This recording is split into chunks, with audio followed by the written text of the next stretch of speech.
What is going on, Big Apple Banter listeners? Welcome back to another episode. We have a special edition episode this afternoon. It is currently Wednesday, March 19th, 3:43, a day before March Madness begins. We have a lot of stuff to get to. Obviously, we're a New York sports talk show, but there's a lot of exciting things going on in March Madness. We'll talk about St. John's. We'll give some of our Cinderella picks. We got Asher Helibron on the show today. Asher, pleasure to have you on, man. You're from Florida, so the Gators should be pretty exciting this year, huh? Yeah, I'm really excited to see the run. Thanks for having me. It's great to be here. Yeah, it should be a good time. And Matty L, we're waiting on you, man. Where are you? Oh, here we go.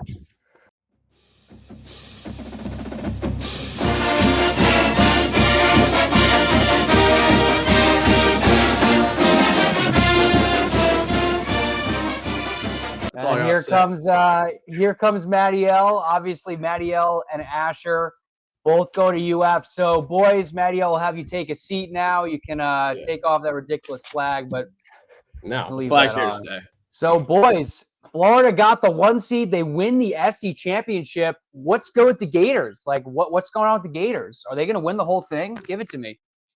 I think it's important to say that, yes, while we are Florida fans and current students at the university, I don't want to take away from the validity of what we're going to say here, because bias aside, this is the best team in the goddamn country. That's all I have to say, hands down. I think, Florida didn't get as much love at the beginning of the season as some other teams because, our out-of-conference games weren't as strong as, the likes of Duke, Alabama, or Auburn. But, this team responded. You come into conference play, it's the hardest conference in the last 20 years, plus maybe ever. We had 14 teams get sent to the tournament this year. So, this team's battle-tested. They're hungry. They're ready to go. It's been 10 years since we won our last SEC championship. So, the fans are excited. They're pumped up. There's just, it's all positive stuff to say about Florida this year. What do you got, Asher? You know what? This team's hot. Right, 6 straight wins, all of our tournament teams. You saw the run in the SEC tournament.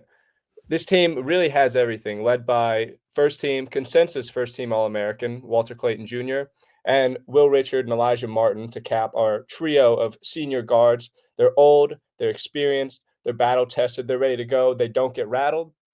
We have a quartet of bigs to throw at you. Alex Condon, the big man from Australia, Ruben Chinyelu, another big man, great defender. Thomas Houck, one of the best 6-mans in the entire country. And Micah Henlogden, another 7-footer.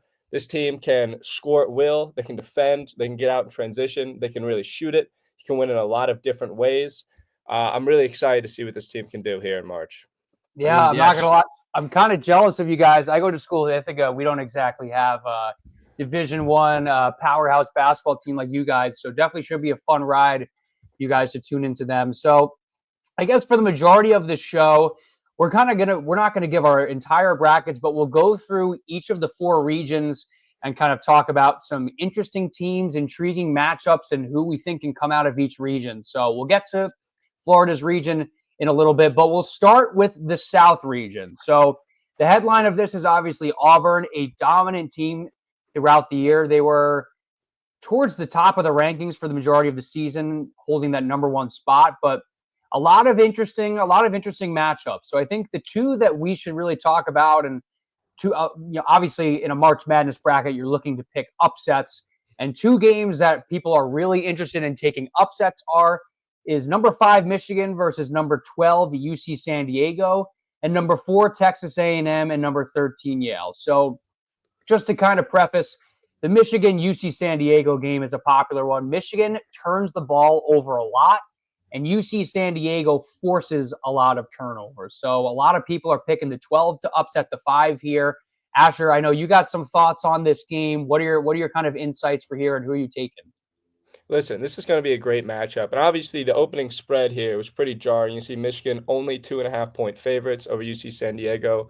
Michigan also tough. They just won the Big Ten tournament.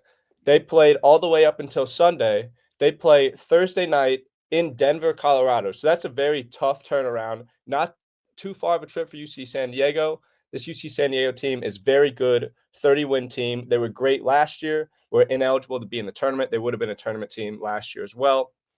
Like you said, they can really turn teams over, right? Have the best turnover ratio in the country, right? But obviously, Michigan is a very good basketball team. With Danny Wolf and Vlad Golden, they're two bigs. That will be the key to the game. They have a lot more size than UC San Diego. If Wolf and Golden can step up, dominate inside the paint, it will be rough for the Tritons. I think that UC San Diego will pull off the upset and is capable of a Sweet 16 run. Yeah, definitely interesting. Michigan's two bigs are two of the most versatile bigs in the tournament, I would say. And I saw a clip earlier talking about UC San Diego likes to double opposing teams' bigs, especially by the baseline. And they haven't played a team with bigs as versatile as Michigan. And you could look for Michigan's bigs to kind of pick their head up. And if they get doubled, move the ball. Michigan's a pretty solid shooting team, so they could expose that. Matty L, I don't know if you have anything to add on this particular matchup. Yeah, I think, Michigan, obviously they gotta be pissed off. I mean, you saw when the video came out, when they were doing the reveal, the 5 seed after just winning the Big Ten championship. I feel like they're feeling a little disrespected right now. So you can't ever overlook that, a team with a chip on their shoulder. I will say it is being, a highly picked upset for a reason. And the spread, as Asher pointed out, what did you say, 2.5 or 3.5? 2.5. Yeah, 2.5. So from what I've seen and what I've heard, you see San Diego likes to spread the ball out a lot all around the arc. And they're much smaller than Michigan. I think it'll boil down to if UC San Diego can hit their shots. I mean, teams, hitting shots obviously is important, but like if they're on fire from outside the arc, and can take advantage of Michigan's like inconsistency and sometimes their turnover problems, I think UC San Diego can get the upset. In my bracket, I believe I do have the upset. But Sol, you have some thoughts on this, right? Yeah, I have Michigan personally. I think their coach is more battle tested. I think they're a more experienced program. I think they get it done here. But I want to get to the next matchup: Texas A&M and Yale. Now, to preface this, Jay Bilas, who is a very well-respected NCAA analyst, he likes Yale in this matchup. They took down Auburn last year, and they have a stud at the guard position, John Pulakidis. Now, this guy is a dog, right? He dropped 28 against Auburn last year in March Madness, and I believe he had 23 against Purdue this year.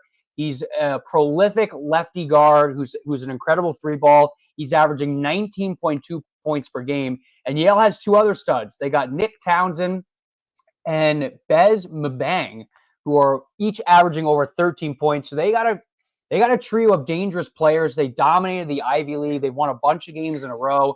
And Texas A&M, a great team, but this has the makings of an upset. It's definitely an interesting matchup. Matty L, what do you think on this game? Yeah, I know, we played Texas A&M down the stretch this year.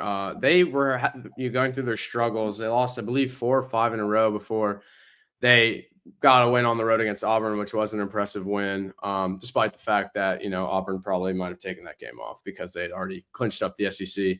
You can never count out that Ivy team coming out, especially because they did it last year against Auburn. I think it'll be a really interesting matchup. The 14 versus 3 matchups are always like, sneaky good to watch. So I'm excited. I believe Texas A&M, they don't they turn the ball over a ton, Asher? Isn't that something that, or is that? Yeah, they're a very bad shooting team is my main concern with A&M.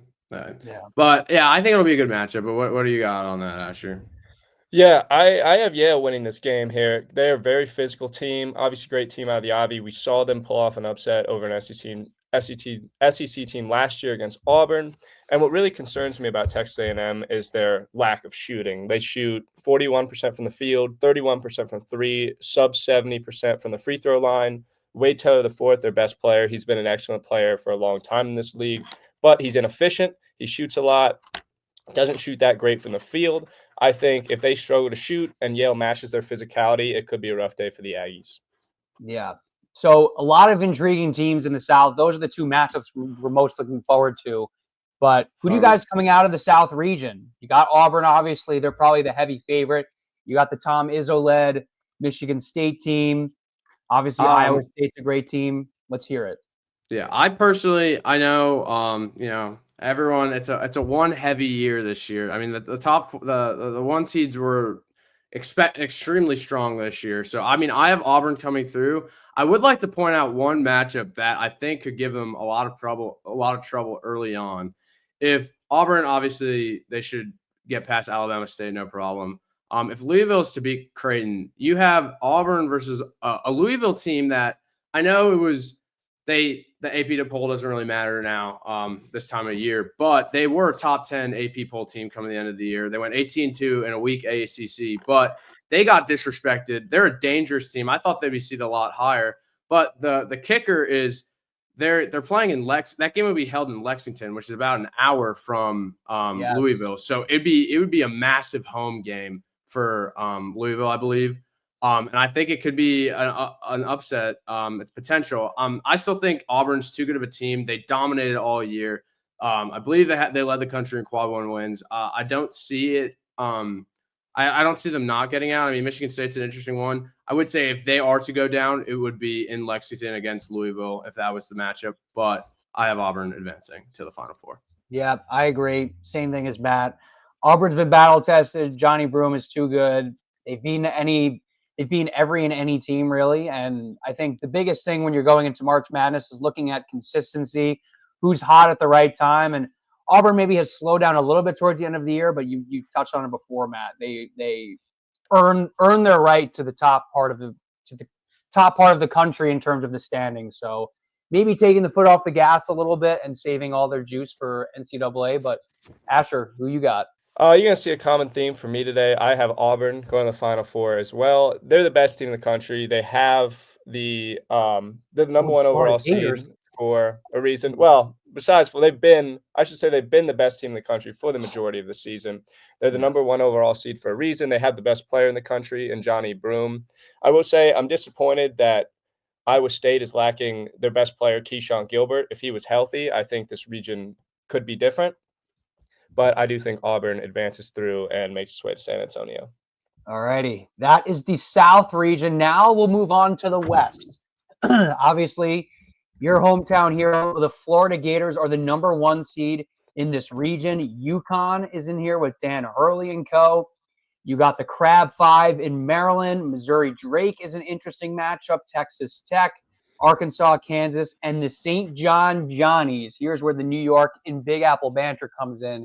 St. John's with Rick Pitino. What a story they have been, turning their season around with Rick Pitino, a guy just touched on Louisville before. He turned their program around. So what if you guys had to pick an intriguing matchup in the first round or throughout, what's a game or a scenario that could be interesting for you guys? Matt, we'll start with you. Yeah. All right. So unfortunately, I had one matchup that I'm looking at that I really liked both these teams coming in was Drake and Missouri. I was originally going to have both of them advancing until I saw that they were playing against each other. I'm not sure if everyone's familiar about this Drake story, but essentially they just hired a coach, Ben McCollum, this past year, who was I believe he coached at Northwest Missouri State, a D2 program, and they went 29-5 last year, I think. And he got the job at Drake. And rather in investing and spending money elsewhere in the transfer portal, he took a team. He basically took his whole starting lineup from this D2 school and brought it to Drake. And Drake won 30 games this year and punched their ticket to the NCAA tournament. I think, America loves to have their Cinderella stories and have a team to back. And I think there's no team other than Drake that America will be rooting for, especially if they're able to beat Mizzou. I have a lot of respect for Mizzou. They beat Florida at Florida earlier in the season. I think it's a shame that these guys have to run into each other because I think Mizzou could have made a decent run. But that matchup, I think, will be really exciting. And man, I picked Drake in this matchup just because I'm a sucker for an underdog story, and Drake is about as underdog as you could get, all coming from D2 programs. So that's what I'm excited about. Yeah, I'm right now. Obviously, Florida. If you guys can't take down Norfolk State. I don't know. I don't know what to tell you. But round 2, if UConn is able to beat Oklahoma, and you guys have to run into Dan Hurley in round 2 with the team that has won back-to-back national championships, has had struggles this year, not being able to close out games, losing games they probably should win. Asher, how much does that worry you running into a crazy guy like Dan Hurley, knowing the capabilities that he can bring to his team and what his players can bring in that matchup, a potential matchup, if you will? Listen, that's obviously who you don't want to see. You don't want to see a team, a coach that has won back-to-back national championships. Dan Hurley is one of the best coaches in our sport. I will say, though, this is not the same UConn team as we've seen the past 2 years. I think really on the defensive end, they cannot guard the way they have the last couple of years. They have some good players, Lee McNeely, Solo Ball, Alex Caravan, of course, who's on both those teams. But this isn't the same team. If Florida plays the way they can, they should be able to get by UConn. And don't sleep on Jeremiah Fears in Oklahoma actually coming out of that first round matchup. Yeah, I agree. definitely. I agree with Asher there.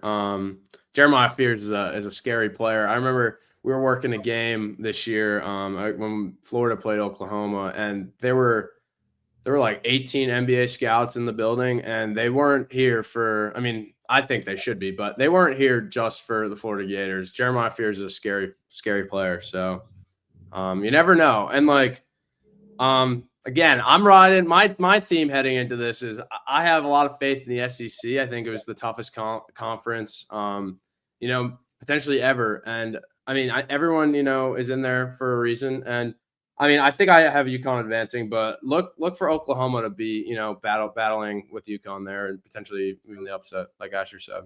Yeah. All right. Well, we got to talk about St. John's in this bracket in the West region. They have been one of the most dominant teams all year long. They sit at 30-4, and I just counted. Their 4 losses have been by a combined 7 points in 4 losses, something around them. Maybe my math is not great, but absolutely ridiculous. The Big East, they Butler, they won 78-57. They stomped Marquette 79-63. They killed Creighton 82-66. And against Marquette, they were actually down by 15 in the first half, and they came all the way back. Rick Pitino has his boys on some other kind of level right now. Like St. John's has kind of been a mid-tier team. Like I can't really remember the last time they made a tournament, but I don't know if you guys have any insight on them. Are they a legit 2 seed? Do they have championship aspirations? What's the read on the Johnnies here? Listen, this team is really, really good. Rick Pitino is obviously not just one of the best college basketball coaches now, one of the best college basketball coaches of all time. His turnaround from last year, St. John's, just missed the tournament to a 30-win season. And this was a very deserved 2 seed. I think in some years, if the top wasn't so strong, you could have had an argument for this resume being that of a 1 seed. But obviously, college basketball is better when St. John's is nationally relevant and this good on the national stage. This team can really defend. They're the best defensive team in the country, according to Ken Palm, and they create a lot of offense from their excellent defense. RJ Lewis, Kadari Richmond, studs. One of my main concerns with this team is their lack of shooting. Similar to Texas A&M, they shoot about 30% from 3. Not great from the field or the lines. That's my one concerning thing. But their defense is good enough. Defense travels everywhere, and especially travels in the tournament. I think their defense can take them on a run here in the next couple weeks. Yeah, undefeated at home. They obviously don't have that, but an incredible story. Matty L, what else you got here? Yeah, I mean, the Rick Pitino, I mean, he, as Asher said, he might be one of the greatest coaches of all time. I mean, he's just a winner. He wins wherever he goes. I mean, this is his 5th school. I think he's taken to 5th different school he's taken to the NCAA tournament. I mean, I believe it's Boston, Providence, Kentucky, Louisville, and St. John's. He's just a winner. They call him the Godfather for a reason. I mean, he's got swagger. I'm so disappointed that Florida and St. John's are in the same region because, dude, I wanna root for them so freaking badly. And I will. I mean, regardless, whoever moves, I will be rooting for St. John's unless we have to face them head to head, obviously. But yeah, I mean, RJ Lewis, as you said, great player. I think he was a 2nd team All-American according to AP or something like that. I believe he's 2nd team All-American. Like, he's a stud. And you just can't cover, like, you can't count out the Johnnies, man. Like, it's really exciting when they're good. And, you know, New York has their back. And, you know, I hope nothing but the best for them, you know, obviously, unless they play Florida. But so that is the West and the South regions. We'll now go to the East region. The story of this is the Cooper Flag-less Duke Blue Devils, who we don't know when he's going to be back. He probably won't play. What is it? The first round or two, depending on, you know, as long as they can take care of business. Yeah, first round, because Mississippi State and Baylor would be who they play if they win, and you don't want to risk that. But there's a few interesting matchups in here. I think the one upset that people are really interested in is VCU against BYU. VCU is I believe they're a really fast-paced team, whereas BYU likes to slow the game down. Another 11-6 matchup that's interesting.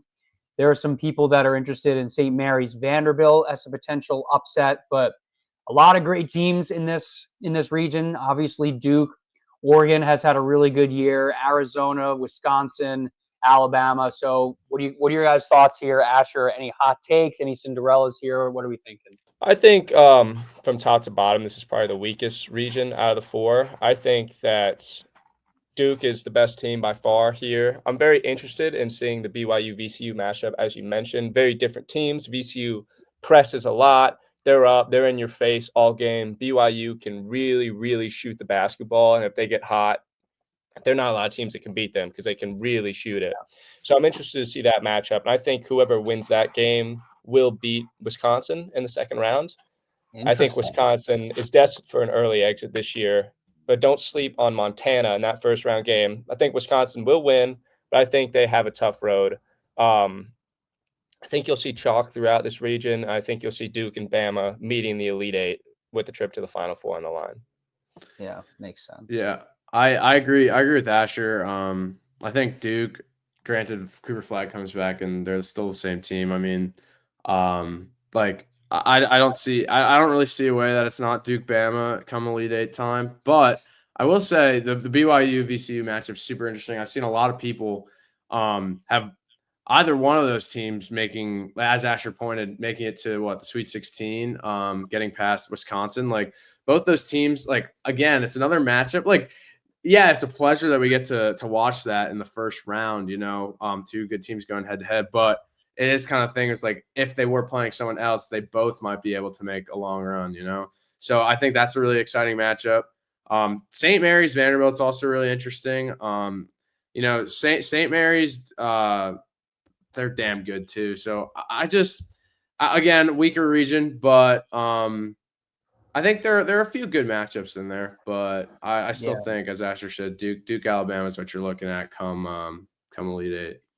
Yeah, Duke pretty clearly the best team here, one of the best in the entire country throughout the season. But Cooper Flag's health is definitely a red flag.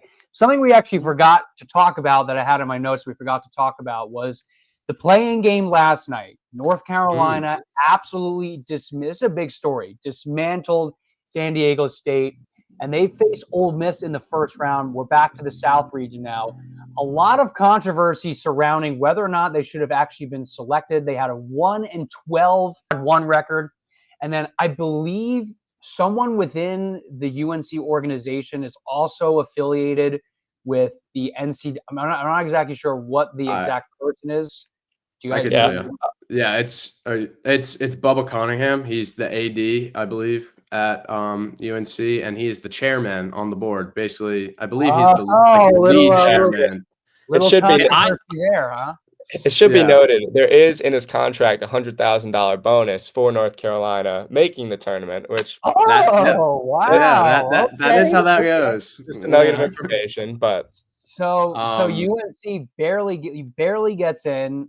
Played really poorly against the top teams, and then they dismantle UC San Diego. RJ Davis was perfect from beyond the arc.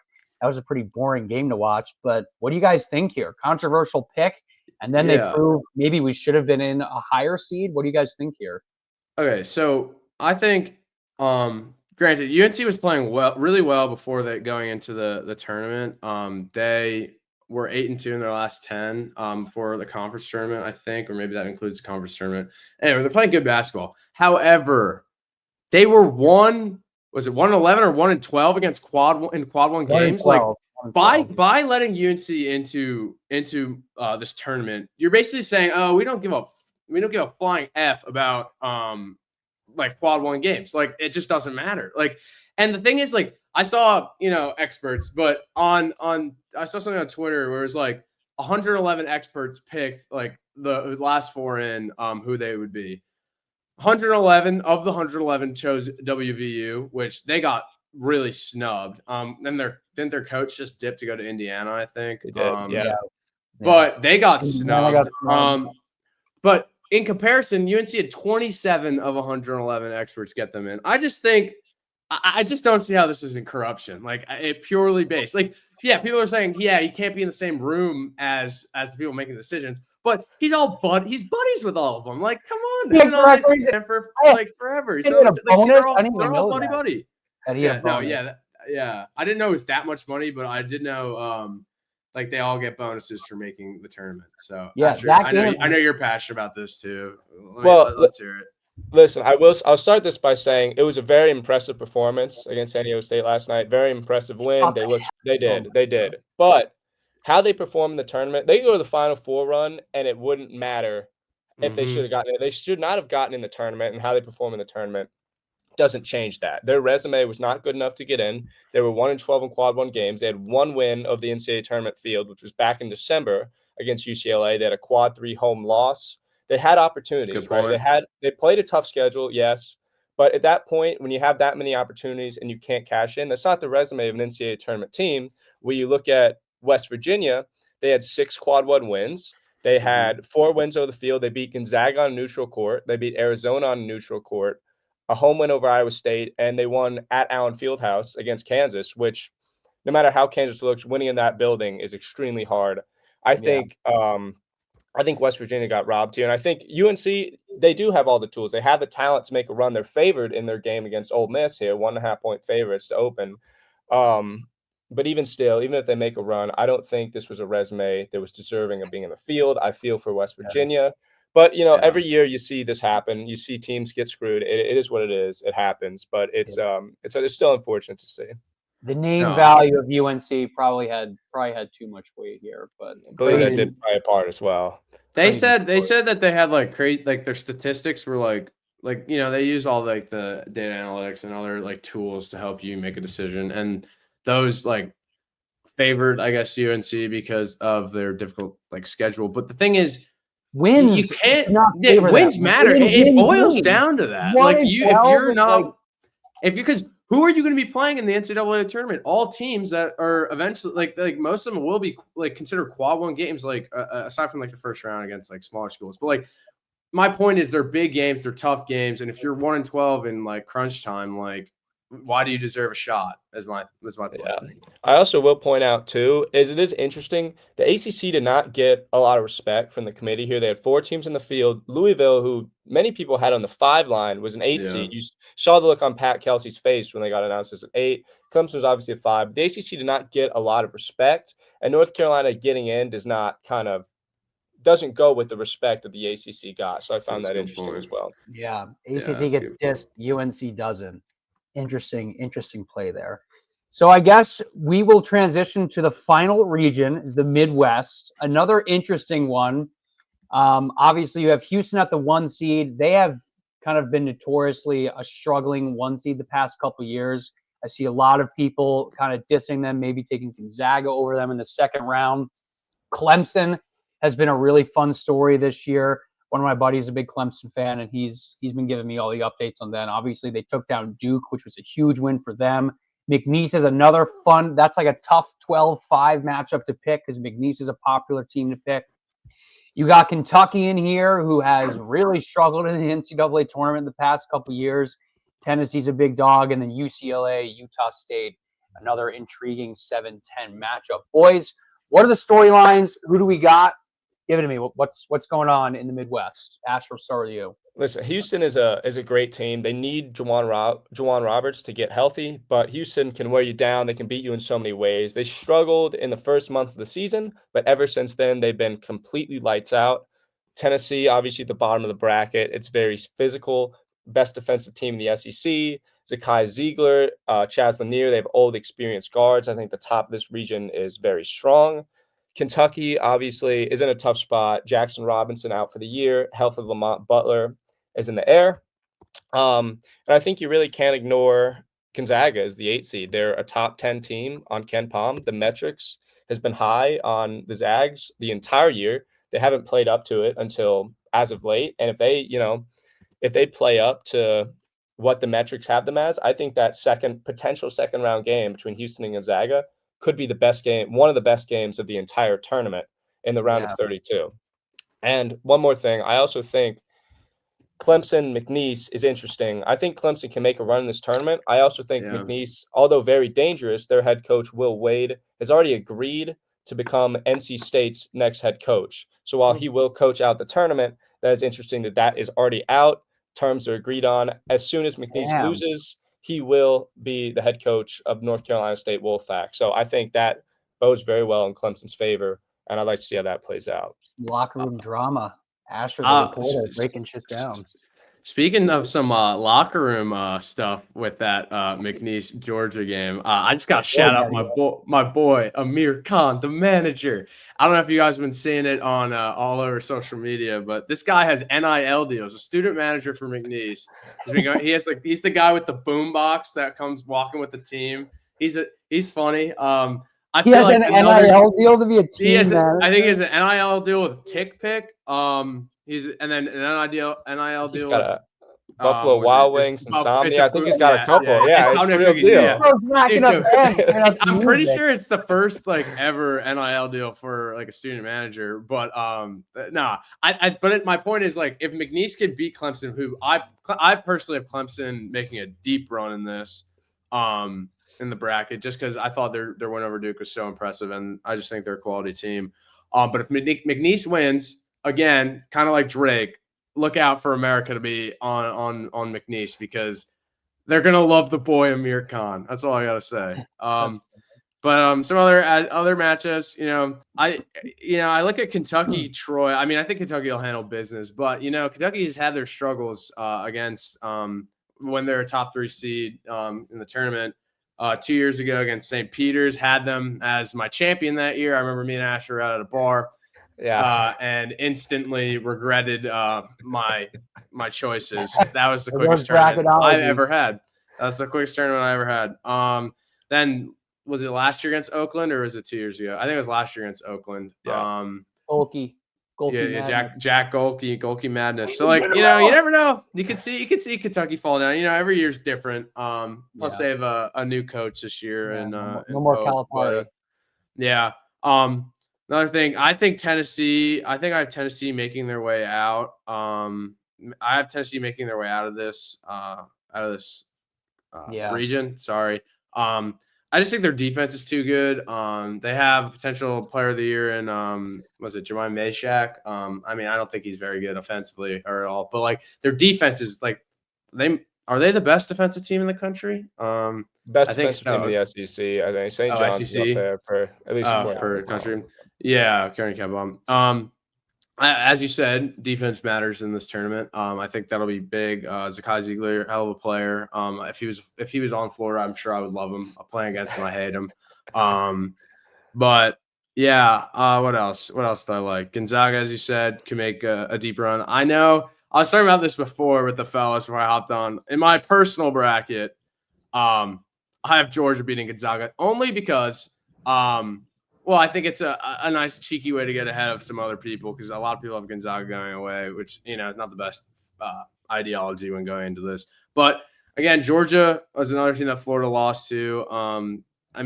Mike White, not the best coach, so you never really know coming from Georgia. But still an SEC team could it's anybody's game. Come. I guess what are they playing Thursday? Or I don't know, Thursday or Friday. Come first round, once the ball's tipped, anything can happen. Another one I thought, was Purdue High Point. That's a less popular people. one. That's Yeah, popular. I mean, High Point's still like a 9. I think 9.5 point dogs in that. At least that's what it opened as. But again, it's just like this tournament is special the way it's set up, and there's always it's like nothing else in college sports, or even I think in any sport in the world. Just the way the tournament's set up, and High Point, like it's just about stories. And they had that meme of the guy mean mugging all over. I think it was the championship game. Purdue they went deep last year at Zach, but 2 years ago they were knocked out as a 1 seed. So you just never know. Look for those upsets, but that's interesting to keep an eye on. But again, I have Tennessee making their way out of this region. I think upsetting. I think I have them going against Clemson. I think I have Clemson beating Houston in the Sweet 16. I think is where I have it. But so before we get to our national champion picks, we've kind of talked about underdogs, Cinderellas.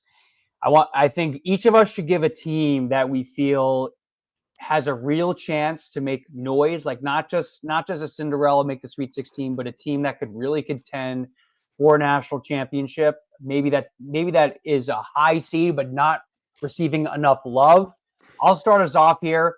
I think Michigan State is a very dangerous team, mostly because of Tom Izzo. I think he is like we're talking about great coaches, Rick Pitino, Dan Hurley. Izzo is right there with some of the best coaches of all time. I think his ability to adjust on the fly. I saw a clip earlier today of like Michigan State was playing against a lot of zone defense earlier in the year. They struggled.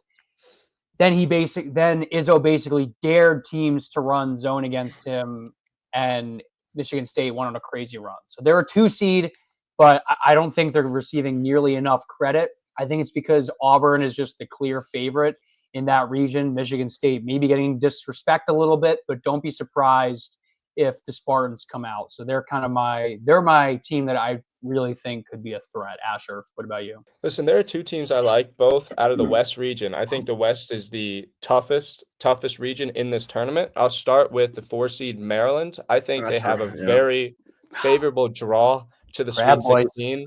I think Grand Canyon will be a tough first round matchup, but Memphis and Colorado State, I think, are both very favorable second round matchups. They do have, of course, Florida, a potential matchup with Florida in the Sweet 16, which will be tough. But the Crab 5, right? Derek Queen, Jacoby Gillespie, obviously excellent players. Julian Reese, Rodney Rice, Selton Miguel to finish off the Crab 5. They do lack depth outside their starting lineup, but their starting lineup is so good. They can really make a run here if they can get by the Florida Gators. And looking at the bottom half of the bracket, I like the 3 seed Texas Tech, led by second-team All-American JT Toppin. He's a fantastic basketball player. His team's tough, physical.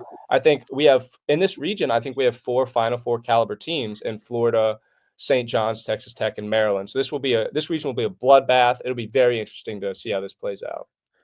Yeah, I funny enough had the same 2 teams that were circled on mine for this. But yeah, again, Maryland, potentially the best starting 5 in the country. They just, lack a little depth. The depth that you might need in a tournament like this. That's why I think they'll have, if we were to run into them, we would, knock on wood, take care of business. But and Texas Tech, JC Toppin, like they're quality teams. I'm looking if I could pick another team to talk about. I mean St. John's, how about it?